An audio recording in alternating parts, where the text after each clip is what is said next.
A pessoa nem começou no YouTube direito e já quer fazer vídeo polemiquinho. Olha só que ousada. Ah, e eu quero acolher a minha comunidade de neurodivergentes criativos pra gente desabafar, né, sobre esse tema. Enfim, nem sei por onde eu começo. Eu quero falar sobre essa. Enfim, eu vi alguns vídeos que ficou aqui no meu coração guardado sobre uma galera criticando, né, que supostamente estão tendo muitas pessoas diagnosticadas com TDAH, enfim, neurodivergentes, e que está, nossa, isso é na verdade uma fuga para as responsabilidades. As pessoas estão fugindo da vida, buscando uma caixinha para elas, né? E eu quero falar disso de duas óticas, né? A primeira sobre o que realmente eu acho sobre isso, tá? E a segunda é mostrando um pouco como ser neurodivergente afetou um pouco a minha vida, mas assim, bem breve. E é isso, tá? A primeira coisa, antes da gente começar, eu tenho que esclarecer uma coisa, né? Tô aqui no YouTube aqui faz 3 vídeos, então provavelmente você não me conhece. Se você me conhece agora, seja bem-vindo. Fique comigo, escreva aqui nos comentários o que você acha sobre esse tema. Se você também está chateadinho e um pouco afetado por certos comentários sobre isso, né? Mas eu sou uma pessoa neurodivergente, tá? Eu tenho sim diagnóstico por profissionais, tá? Isso é muito importante falar. Só que eu não tenho ainda um laudo completamente fechado. Não tenho. Ou seja, eu sou, né, provavelmente, supostamente, aí eu sou uma pessoa TDAH com traços autistas e de toque, ou de toque, e de toque, ou junto, ou separado, ou... É isso, estou ainda procurando estou ainda em investigação com profissionais especializados, tá? Mas eu não sou uma profissional da saúde, então eu sou apenas uma neurodivergente sobre esse tema, tá? Eu faço parte assim, eu tô ali na comunidade do SIG, que tá no Instagram e no WhatsApp, que é um grupo que divulga informações científicas sobre neurodiversidade, então eu vou colocar aqui tudo que eu tiver de informações, tudo que eu puder colocar de informações válidas e profissionais de fato, eu vou colocar na descrição deste vídeo, tá? Está tendo um aumento de diagnósticos? Supostamente, sim, está tendo um aumento de diagnóstico. A gente pode concordar sobre isso, né? Eu e as pessoas que estão aí falando que todo mundo hoje em dia é TDAH, nós podemos concordar que provavelmente, supostamente, está tendo um aumento, sim. Isso nem sou eu que estou falando, são outros profissionais da saúde mental, tá? Só que o meu problema com isso é o seguinte: qual é a narrativa que a gente está contando sobre isso? Como que a gente está falando sobre esse aumento de diagnósticos, tá? E aí a primeira coisa que eu quero enfatizar, e é muito importante a gente ter essa noção, é que muitos dos estudos atuais, tá, da neurodiversidade, eles são recentes. Então, assim, até pouquíssimo tempo atrás, nós tínhamos, por exemplo, uma noção, né? As pessoas tinham uma noção de que haviam mais homens autistas do que mulheres autistas, né? E hoje já se sabe que esse número não é dessa forma, não é. Inclusive, tem alguns dados que nem acham que tem essa diferença de fato. Mas é que esses dados, eles são muito atuais, eles não são dados antigos, tá? Outra coisa que a gente precisa entender é que não é estudado da forma que deveria ser estudado todos os vieses que impactam a vida dessas pessoas. Então, a gente não tem estudos o suficiente para a população preta, para a população LGBT, para a população pobre, que sobre neurodivergência, ou seja, como isso afeta e como isso é feito o diagnóstico. Eu vou colocar um estudo aqui que estava falando sobre isso, sobre como pessoas pretas são bem menos diagnosticadas do que pessoas brancas. Então, quando a gente fala sobre é, transtornos mentais, quando a gente está falando sobre são características humanas e esses estudos vão mudando com o tempo. Só que quando a gente está falando de neurodiversidade, a gente está falando de coisas muito atuais que estão mudando, entendem? E essas características são muito camufláveis, elas são camufladas demais. As pessoas mascaram muito.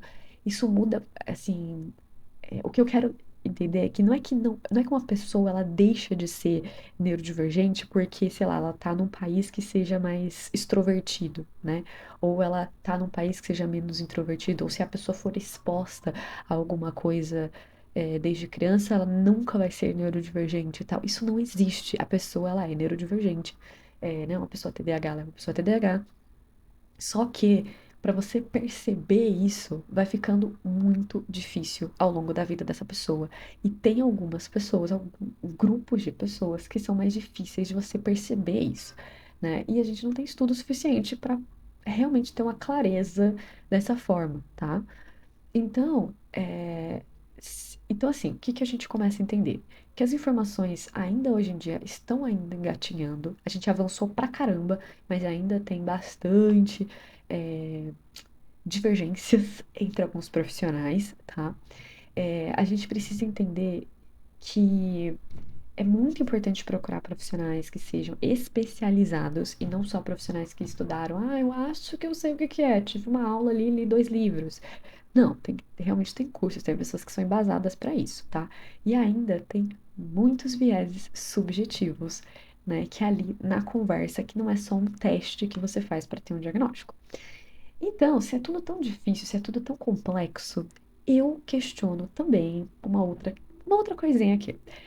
Eu tenho e falo para as pessoas terem cuidado com médicos e profissionais da saúde que falam com muita certeza sobre neurodiversidade, sobre transtorno, sobre diagnóstico, principalmente sobre o TDAH, sobre autismo, com uma certeza assim quase que impenetrante, sabe? Eu desconfio, porque todo profissional que eu vejo a opinião de uma forma que eu acho confiável sempre traz as informações que estão atualizadas, tá? Mas sempre com aquela questão de pode ser que isso mude daqui a um tempo, pode ser que tenha mais estudos atualizados daqui a um tempo. Hoje em dia é isso que a gente sabe, e não aquela pessoa que tem profissionais que gostam de acusar as pessoas, né, que estão tratando ali. Então, assim, já começo a questionar. Né? E aí a gente chega nessa questão de será que tá todo mundo procurando fugir só da responsabilidade, né? Será que tá todo mundo querendo fugir, né? Ah, é certeza que aqueles caras lá, eles só querem diagnóstico para fugir de pagar pensão. A pessoa só quer parar de ter reunião e não sei o quê. Se 20 pessoas estão num consultório, né, ali do neuropsicólogo, do psiquiatra, estão ali procurando um diagnóstico, será que as 20 pessoas são homens fugindo de para pegar pensão? São pessoas fugindo da reunião? Será que essas 20 pessoas são todas pessoas filhas da mãe querendo só fugir da responsabilidade da vida e que não querem encarar o problema de frente e que só querem achar caixinhas e laudos pra fugir da vida? Será que as 20 pessoas são assim?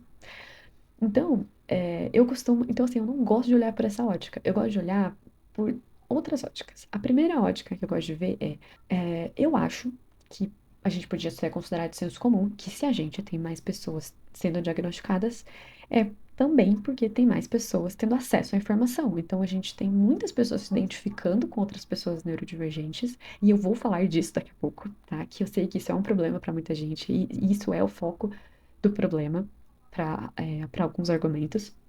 Só que isso ajuda muitas pessoas a terem acesso à informação e muitas pessoas que falam sobre a própria vivência estão divulgando formas legítimas de ir atrás disso e está ajudando as pessoas a acharem mais informação. E a segunda que eu gosto de olhar, eu gosto de olhar por esse viés, na verdade, é que em vez de culpar as pessoas como se elas fossem responsáveis de se esconderem atrás de um diagnóstico, a gente pudesse perceber que, e se a gente pensasse que as pessoas estão atrás de um diagnóstico porque eles estão de fato sofrendo? É por essa ótica que eu acho mais interessante observar certas coisas. Ou seja, eu vou observar uma coisa para vocês. Eu ouvi um podcast esses dias e a pessoa tava, um médico, inclusive, eu acho que é uma psiquiatra, talvez. E ela fez uma afirmação que eu fiquei meio dolorida ali. Que ela falou: ah, é porque daí a pessoa chega com uma lista, entendeu? De características que ela se identifica, com uma certeza absoluta de que ela é uma pessoa neurodivergente. E aí a minha resposta para isso é o seguinte: se uma pessoa parou a vida dela para fazer um PDF com páginas e páginas de características que ela se identifica de uma pessoa neurodivergente, será que não diz muito mais que essa pessoa está em sofrimento do que de fato ela está querendo manipular o sistema médico? E eu não digo que essa pessoa seja de fato neurodivergente. Às vezes a pessoa não é, às vezes essa pessoa não tem, às vezes a pessoa não é TDAH, essa pessoa não é autista, mas ela pode estar se identificando por alguma causa, alguma coisa está acontecendo. Para essa pessoa perder o tempo da vida dela, para ela procurar um profissional da saúde e com páginas e páginas de um estudo que ela fez, tentando, alguma coisa está acontecendo. Então, eu acho que é muito mais por essa ótica que a gente tem que pensar. E aí, e por que que eu acho que a gente precisa. Eu acho que é uma ótica mais justa também.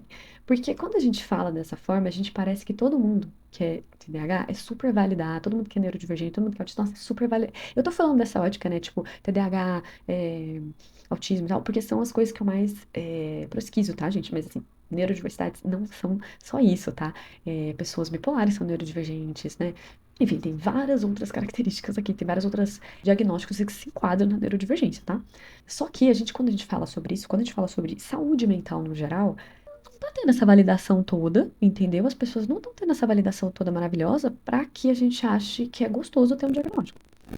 E eu vou até trazer uma historinha que aconteceu comigo, que eu fiz uma cirurgia na pandemia, que inclusive ela nem tem a ver com necessariamente com neurodivergência, é só uma característica humana, tá? Que me levou a pensar como é invalidado realmente essas questões.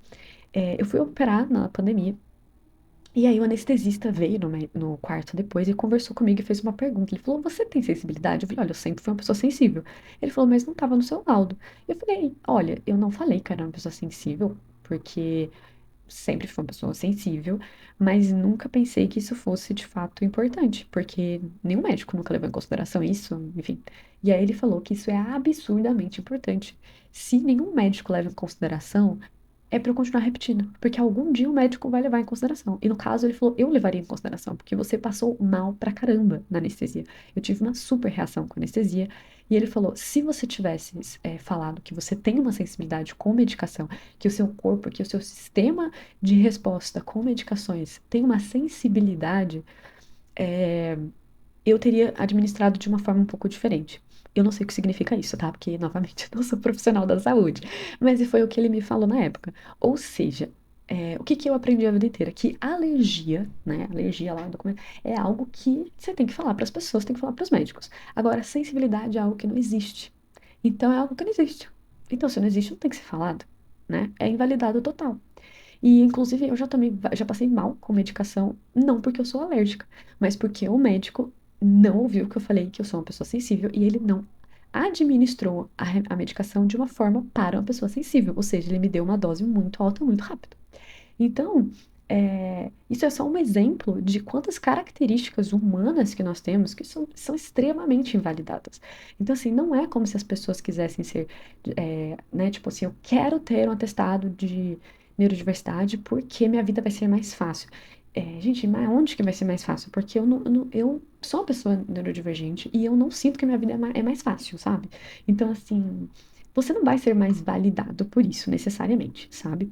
É, a questão é que muitas vezes você pode ter sim uma validação no sentido de ter uma causa para aquilo. E essa causa, muitas vezes, ela é mais interna até, e muito mais de saber procurar ajuda do que necessariamente uma desculpa para a vida. E aí, a gente vai entrar numa outra questão. E eu vou falar um pouquinho sobre essa questão de usar diagnósticos como desculpa, tá? E calma que eu vou chegar lá.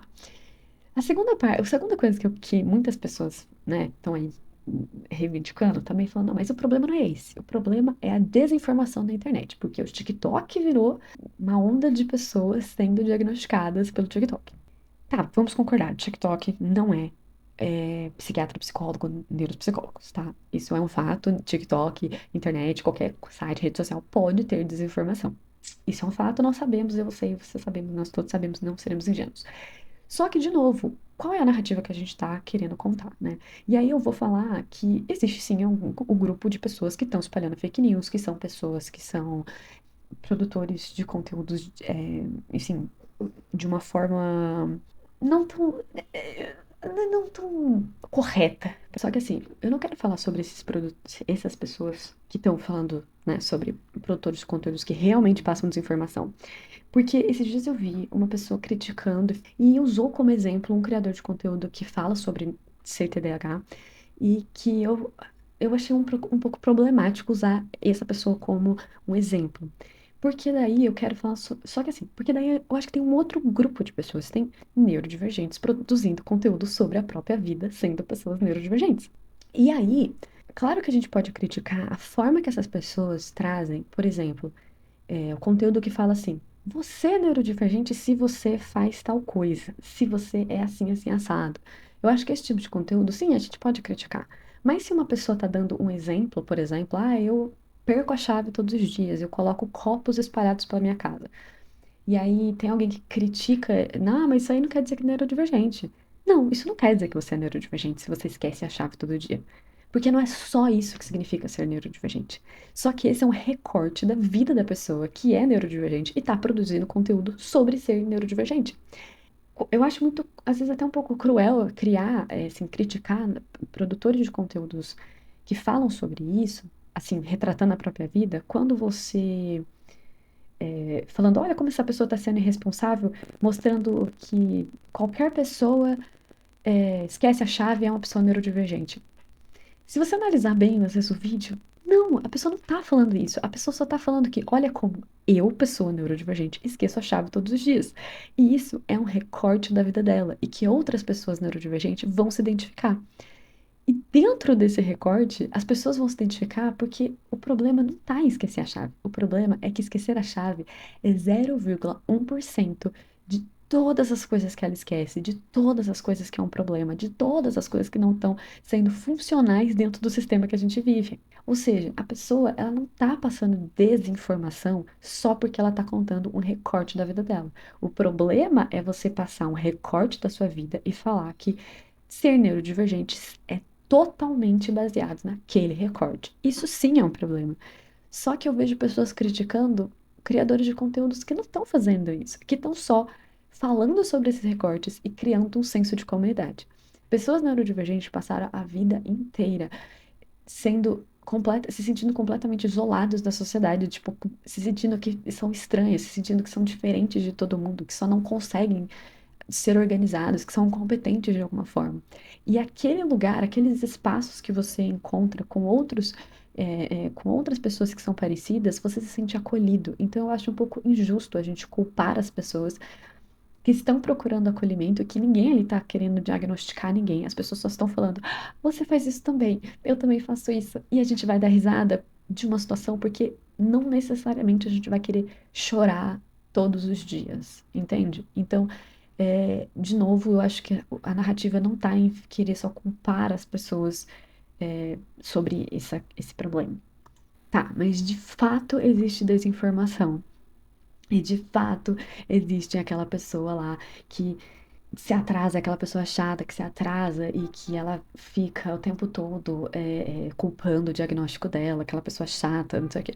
Tá. A gente não pode criar a regra a partir de uma pessoa só. Vai ter gente tóxica, vai ter gente mentirosa, vai ter gente que passa desinformação em qualquer comunidade, em qualquer estatística, em qualquer número de transtorno, em qualquer lugar. Então, assim, se existem pessoas que estão usando o diagnóstico para, como se fosse fugir da vida ou se encaixar demais nessas caixinhas, eu acho que assim, pode ser que sejam pessoas chatas e tóxicas, sim, pode ser. Ou então pode ser pessoas que de fato estão tentando aprender a lidar com aquele diagnóstico e estão falando, oi, eu só tô te avisando que eu sou CDAH, ou seja, eu não sou só um filho da puta que eu tô querendo atrasar pra nossa reunião todos os dias, mas é que de fato isso é difícil para mim e que eu estou talvez fazendo um esforço. Então, às vezes pode a gente estar perdendo essa narrativa também. E tanto as pessoas elas não conseguem dar conta, e eu fiquei muito chateada quando eu vi um vídeo falando sobre isso, que é o quê? A pessoa falando, ai, se você tem TDAH, não dá pra ficar usando isso como desculpa. Se você perde reunião todo dia, põe mais celular no alarme, põe mais alarme, acorda mais cedo, organiza a sua vida. Eu fico muito chateada com esse tipo desse tipo de comentário. Se neurodivergências fossem tão fáceis de se adaptar, fosse só colocar um alarme, a gente não teria leis que asseguram hoje os direitos das pessoas neurodivergentes. É muito difícil quando a gente vê tantas pessoas querendo culpar as outras pessoas de estarem procurando um diagnóstico, quando a gente de fato tem muitas pessoas não diagnosticadas. Tem sim muitas pessoas que estão sendo diagnosticadas erradas, isso acontece, tá? Mas, de novo, eu acho que a culpa não tá nas pessoas que estão procurando ajuda. Então, eu acho que essa narrativa tá um pouco complicada quando a gente fala sobre isso, né? Porque, de fato, é difícil mesmo. E para uma pessoa ser neurodivergente, quando uma pessoa faz um comentário desse de fora, eu sempre fico pensando, será que a pessoa tem noção do quanto é difícil, muitas vezes, de quanto são feitos os... às vezes, para uma pessoa neurodivergente estar no horário, numa reunião, por exemplo, uma pessoa TDAH, né? Nesse exemplo específico, estar pontual naquela reunião, será que não imagina o quanto de sacrifício? Não foi só acordar mais cedo, não foi. Às vezes a pessoa tá sem comer, às vezes a pessoa tá sem, tipo assim, não dormiu. É importante dizer que as neurodiversidades raramente andam separadas, tá? Elas são, tipo assim, grandes amiguinhas inseparáveis. Dificilmente o TDAH anda sozinho, o autismo anda sozinho, bipolaridade anda sozinho. Sempre tem uma ansiedade, sabe? Sempre tem uma amiguinha ali de um toque. Gente, vários barulhos da minha cachorra aqui, tá? Vocês vão acompanhando. Ela tá bocejando, roncando, dormindo, acorda, dorme, ela mexe no microfone. Então, assim, se o som estiver ruim, a culpa é da Kimi, vamos culpar a cachorra, entendeu? Tem gente que tá culpando diagnóstico, às vezes pode culpar a cachorra. O que que eu tava falando mesmo? Ah, é sobre sacrifícios. Então, cara, é muito sacrifício para as pessoas estarem vivendo a vida é, normalmente aos olhos dos outros, que parece que a pessoa tá só atrasada porque ela é irresponsável. Sendo que não. E como eu falei que as amiguinhas, né, sempre andam juntas, ou seja, o TDAH às vezes tá ali com uma ansiedade, né? Então, eu, por exemplo, dava aula. Calma, eu vou chegar em algumas histórias. Vou chegar. De novo, eu acho que esse diagnóstico não é só sobre. Esse diagnóstico não, esse vídeo não é só sobre falsos diagnósticos. Esse vídeo eu acho que é sobre. É um pedido para quem não é neurodivergente começar a olhar a narrativa por uma outra ótica, né? E para quem é neurodivergente se sentir acolhido e se sentir, tipo, tamo junto, sabe? Tamo junto mesmo. Vamos acolher, vamos se validar, vamos validar nossos sentimentos e as nossas necessidades também aqui, né? E como prometido, eu disse que eu ia falar sobre como isso me afeta de alguma forma, né? Basicamente, estou cansada o tempo inteiro. E eu acho que isso é uma coisa muito comum entre pessoas neurodivergentes, que é estar muito cansado. E de onde vem esse cansaço, né? Pela energia que você gasta para fazer certas atividades que são muito simples para as pessoas. Hoje, por exemplo, essa semana, né? Eu tava tendo pequenas crises de estresse, porque trocar de roupa para mim é estressante demais. É muito cansativo, é estressante. Eu gasto uma energia absurda para trocar de roupa. Eu não sei explicar. O estímulo, trocar de. Ai, e o inverno me incomoda demais. Isso é uma coisa muito ridícula para muitas pessoas que não são neurodivergentes, mas para quem é neurodivergente isso faz muito sentido, tá? Então, assim, e esse cansaço, muitas vezes ele se repete em culpa pra mim. Eu tô sempre atrás das pessoas. Então, nossa, como que as pessoas conseguem fazer coisas e eu não consigo? Como que as pessoas deram conta de fazer tantas coisas naquele dia e eu não consegui? Quando eu dava aula, fui lá, dei aula de dança, voltei. Era uma aula de. Se eu desse uma aula de dança, eu já morria, eu já tava exausta, eu já tava acabada, podre. Enquanto eu via colegas meus dando 5 aulas por dia, às vezes eu falava, cara, como que isso, tipo, eu não conseguia. Eu tava podre. Eu tinha uma aula em outra cidade, uma aula por semana em outra cidade. E eu tinha insônia, eu vomitava, eu chorava no metrô, eu tinha desespero, eu tinha crise de ansiedade. Então, assim, e era um dia na semana. Então, assim, burnout. Coleções, meus amores. Eu tenho coleções de burnouts. O que vocês colecionam? Eu, burnouts. Uma coisa que eu reparei, então, é que eu tenho muitas explosões de raiva que hoje eu olho pra trás e eu falo, aquela explosão de raiva foi de excesso de estímulo. Por exemplo, esses dias eu tava com uma calça super apertada. Por que, Deus? Eu não sei também. Não me faça as perguntas difíceis, porque eu também não sei. Eu coloquei uma calça que fazia muito tempo que eu não colocava, uma calça leg. Eu coloquei uma calça apertada, saí pra rua com a cachorra, voltei. Mudou completamente minha rotina por um fato que aconteceu aqui em casa. E aí eu precisei sair e eu acabei discutindo na rua com um cara que parou na faixa de pedestres. E eu fiquei muito puta. Só que eu não sou a pessoa que discute na rua, eu não sou a pessoa que briga com pessoas na rua. Mas eu estava muito irritada aquele dia. E não era por causa do cara que parou na faixa de pedestre. Claro que isso me incomoda. Mas geralmente eu não sou a pessoa que fala na rua. Eu não sou a pessoa que fala, ô, cara, ô, com licença, né? Dá uma seta, por favor, parou no lugar errado. Eu não sou muito essa pessoa. Hoje em dia eu consigo olhar e perceber. Por quê? Porque eu já tinha tido um estímulo que foi demais, que foi usar uma calça apertada, que foi mudar minha rotina, que foi. Então, assim, isso são coisas que eu olho pra trás e falo, caramba, é por isso que aquele dia eu tava muito irritada, do nada. E, de novo, não é dando desculpa, gente. É realmente fazendo uma. Como é que a gente fala? Quando você tá olhando o filme da vida mesmo, sabe? Eu tenho uma historinha que é muito legal, que eu percebi que eu tava errada essa coisa aqui, hein? Não era só uma pessoa ansiosa, não. Eu falo que tem certos tipos de ansiedade que eu como ali no café da manhã, meu amor. Eu tô acostumada a ter ansiedade. E eu reparei que tinha alguma coisa diferente quando um dia eu fui fazer uma aula e o professor falou: faz uma merda, faz um erro, erra pra caramba. Você vai tirar a intolerância do erro, né? Você vai se acostumar a errar mais vezes, você não vai ficar tão insegura. Quando ele falou insegura, me bateu ali, eu falei: viado, meu problema não é esse. Porque na hora que ele falou, eu falei, cara, eu não tô me sentindo mal por estar ali errando necessariamente. Não é o estímulo do erro necessariamente. É o estímulo de estar ali. É o estímulo de estar numa sala diferente, probabilidades das pessoas me tocarem, das mil probabilidades de situações que eu desconheço, é o próprio estímulo, a própria ansiedade que eu já tô carregando de estar ali. O errar em si não é necessariamente o problema naquele momento. Isso é interessante também, que o erro também faz parte, da minha baixa tolerância de frustração. Olha que legal.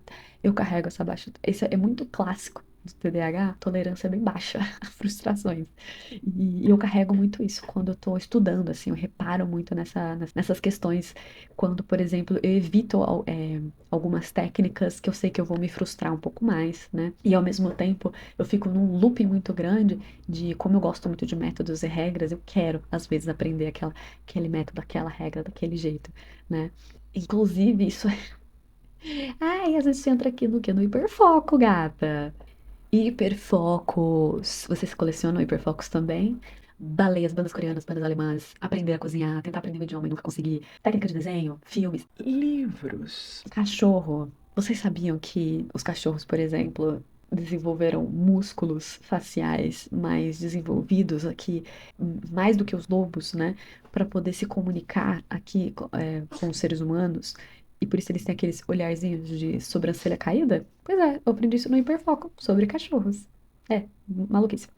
E esse hiperfoco faz com que eu queira o quê? Mude muito de técnica. Mudo muito de técnica. Então eu quero aprender pintura, eu quero aprender giz, eu quero aprender desenho, aí eu quero aprender. E aí eu fico querendo ser maluca da regra, do tipo, eu preciso desta regra e deste método.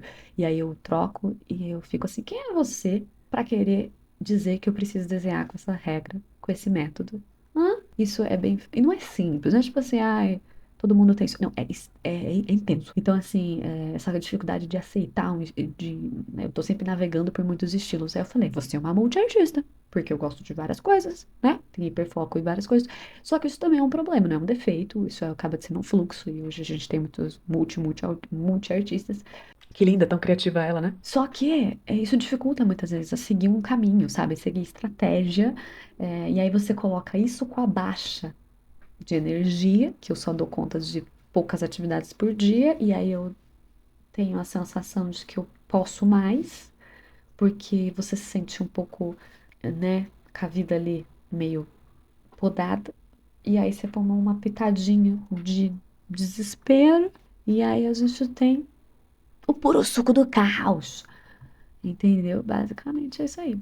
E aí tem o quê? Temos corpos, né? Tem o meu corpinho aqui, que é o quê? Uma grande tendência à depressão, visitante frequente, ela babadeira. Tá sempre tomando um cafezinho comigo. Muitos remédios e efeitos colaterais, ou seja, dor de cabeça. Eu passei agora, eu acho que faz um ano e meio, que eu tô trocando medicação, que eu tô trocando, né? Eu estou adaptando todas as medicações que eu preciso aqui. Então, assim, gente, é uma troca de efeito colateral, vomitar, dor de cabeça, libido, eu nem sei mais o que que é isso, entendeu? Um pico de irritação do nada, aí você volta, aí daqui a pouco você tá super focadaça, aí depois você. Então, assim, né, tem uma obsessão muito grande por vida organizada, mas ao mesmo tempo viver em grande caos. Isso é ser neurodivergente, né? Basicamente. E essa sensação de às vezes estar com 30 anos aí e eu sinto que eu tenho poucos amigos, porque eu tenho muita dificuldade de confiar nas pessoas e de conectar com as pessoas, porque eu tô sempre desconfiada de que eu não vou ser validada na minha neurodivergência. E ao mesmo tempo, muito medo de ser frustrada, não só pelas pessoas, mas por mim mesma. Então, tipo, às vezes eu errar com outra pessoa, eu me sinto, tenho um medo absurdo disso. É, então, me sinto uma pessoa com 30 anos e com uma baixa funcionalidade humana no sistema que a gente vive, assim, né? E dificuldade financeira, eu tenho zero estabilidade financeira, então não é simples, não é fácil ser uma pessoa neurodivergente, né? E isso é só uma. uma parte assim do meu relato. Eu gosto de ser bem-humorada, eu espero que eu tenha sido um pouco bem-humorada. Olha só que delícia, que otimista que eu tô, olha que alegria. Vamos ficar alegre. É, quero que vocês coloquem nos comentários o que vocês, né, como que tá sendo pra vocês essa conhecer pessoas neurodivergentes na internet, né? Eu acho que não tenho mais o que falar hoje. A pessoa já foi um pouco polêmica, já falei mais do que eu devia. E desejo que vocês fiquem bem. Espero que me acompanhem por aí, se tiver alguém. E é isso. Acho que tô sem foco, né? Talvez. Mas é isso. Tchau!